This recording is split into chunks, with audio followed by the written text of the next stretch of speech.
제가 의사로서 직접 챙겨 먹는 음식들이 있습니다. 바로 장 건강을 튼튼하게 지켜주는 음식인데요. 오늘은 제가 환자분들께도 꼭 권하고 제 스스로도 먹는 음식 5가지와 영양제 그리고 실천법까지 알려드리겠습니다. 여러분 안녕하세요. 부모님 같은 어르신들의 건강한 삶을 위해 공부하고 연구하는 젊은 청년입니다. 여러분, 요즘 속이 더부룩하거나 변이 시원치 않으신가요? 진료실에서 어르신들 뵙다 보면 변비가 너무 심해요.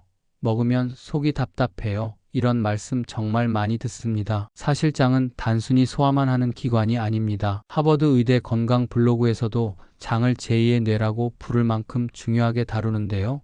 장내 미생물의 균형이 면역력, 체중, 기분까지도 크게 좌우한다고 합니다. 오늘 끝까지 들어주시면 제가 의사로서 실제로 챙겨 먹는 음식과 어르신들께 가장 도움이 될 영양제, 그리고 누구나 따라 하실 수 있는 생활 습관까지 모두 알려드리겠습니다. 구독과 좋아요, 알림 설정은 제가 이런 영상을 준비하는 데 큰 힘이 됩니다. 꼭 부탁드립니다. 제가 실제로 만난 환자분 한 분의 이야기를 들려드릴게요. 올해 68세 되신 여성분인데 수년째 변비로 고생하시면서 항상 속이 답답하다고 하셨습니다. 약국에서 변비약을 사 먹으면 그날은 시원하지만 이틀 뒤엔 다시 힘들어지는 악순환이 반복됐습니다. 그분께 제가 권한 건 특별한 약이 아니었습니다. 아침에 요거트를 작은 컵 하나 드시고 몇 끼 채소 반찬 2가지를 꼭 챙기고 밥은 흰쌀에 현미를 조금 섞어서 드시는 것, 그리고 과자 대신 하루에 아몬드 10알 정도를 드시라고 했습니다. 2달 뒤 다시 뵈었을 때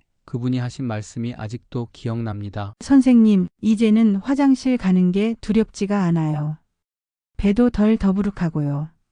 사실 이렇게 작은 습관만 바꿔도 놀라울 정도로 좋아질 수 있습니다. 자, 그럼 첫 번째로 제가 챙겨 먹는 음식은 요거트와 발효식품입니다. 김치, 된장, 요거트 같은 발효식품에는 유익균, 즉 프로바이오틱스가 가득 들어 있습니다. 미국 국립보건원 연구에 따르면 발효식품을 꾸준히 먹은 사람들은 장내 유익균이 늘어나고 염증 수치도 낮아졌습니다. 실제로 변비나 설사로 고생하시는 분들께 요거트나 김치를 조금씩 챙겨 드시라고 하면 확실히 좋아지는 경우가 많습니다. 옛날에 집에서 직접 담근 김치, 그게 사실 최고의 보약이었죠. 요거트는 하루 작은 컵 1개 정도면 충분하고 김치나 된장은 하루 1~2 숟가락 정도만 드시면 좋습니다. 다만 너무 많이 드시면 나트륨 때문에 혈압이 오를 수 있으니 적당히 드시는 게 중요합니다. 두 번째는 채소와 과일입니다. 특히 식이섬유가 풍부한 채소와 과일은 장내 유익균이 잘 자라도록 도와주는 먹이, 즉 프리바이오틱스 역할을 합니다. 세계보건기구에서는 하루 최소 25g 이상의 식이섬유를 섭취하라고 권장하는데요.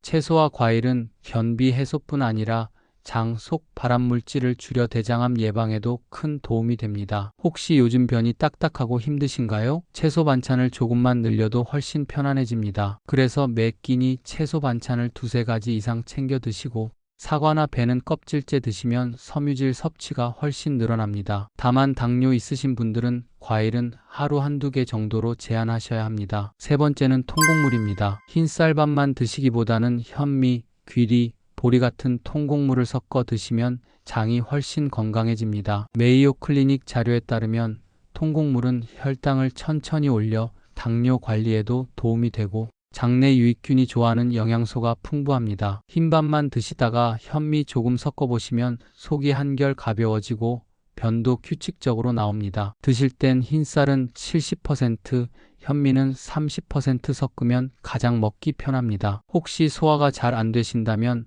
압력밥솥이나 죽처럼 해서 드셔도 괜찮습니다. 네 번째는 견과류와 씨알류입니다. 호두, 아몬드, 해바라기 씨 같은 견과류에는 오메가3 지방산과 섬유질이 풍부합니다.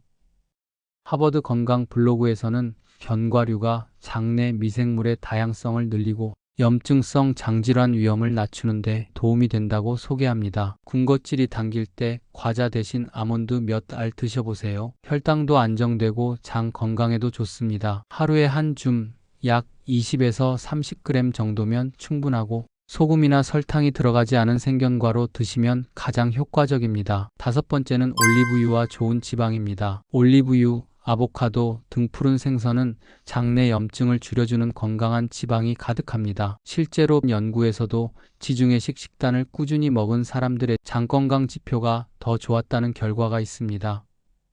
저도 샐러드에는 꼭 올리브유를 뿌려 먹습니다. 옛날에 들기름에 나물 무쳐 드셨던 거, 그게 사실 최고의 건강식이었죠. 샐러드에는 올리브유 한 스푼만 뿌려도 충분하고 생선은 일주일에 두세 번, 특히 고등어나 연어 같은 등푸른 생선을 드시면 장 건강에 큰 도움이 됩니다. 여기까지가 제가 의사로서 직접 챙겨 먹는 음식 5가지입니다. 그런데 음식만으로는 부족하다 싶으실 때가 있지요. 그럴 때는 영양제를 활용하셔도 좋습니다. 제가 권하는 영양제는 바로 프로바이오틱스입니다. 질병관리청에서도 프로바이오틱스가 장내 균형 회복과 설사, 변비 개선에 효과적이라고 발표했습니다. 다만 개인마다 장 상태가 다르고 복용 중인 약도 있으실 수 있으니 반드시 담당 의사와 상담 후 선택하셔야 안전합니다. 자, 이제 말씀드린 걸 실제 생활에 어떻게 적용하면 좋을지 간단히 정리해 드리겠습니다. 아침에는 따뜻한 물 한 컵으로 장을 깨워주시고